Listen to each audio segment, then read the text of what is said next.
இது வந்து ஐவரி சங்குன்னு சொல்லுவாங்க. இது வந்து பஞ்சமுக சங்கு.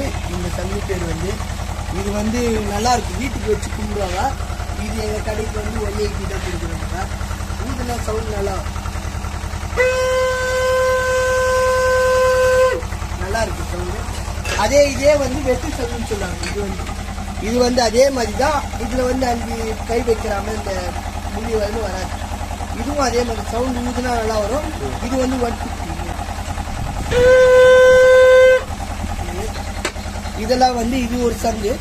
இதெல்லாம் வந்து 250 வருது. இது பேர் யானை முடி சங்கு பேர். இதெல்லாம் 250 வருது. அப்படியே இது பார்த்தீங்கன்னா இது வந்து 120 ருபீஸ் சின்ன சங்கு. இதுலேயே ஒரே ஒரு சங்கு லாஸ்ட் பீஸ் இது மட்டும்தான் இருக்கு. இது வந்து உங்களுக்கு பார்த்தீங்கன்னா 600 வரும். இது பெரிய சங்குல வரும். இது வந்து குழாய் சங்குன்னு சொல்லுவாங்க. பெருசு உள்ள வர்றது வந்து உங்களுக்கு 600 ரூபா வரும். இது வந்து உங்களுக்கு பேக்கெட்டோட வரும், கிலோ கணக்கில் வரும். அதாவது குழந்தைங்களுக்கு வந்து இந்த எக்ஸிபிஷனுக்கு ப்ராஜெக்ட் வீட்டுக்கெலாம் தேவைப்படும். ஸோ அது வந்து உங்களுக்கு 200 வரும் பேக்கெட்.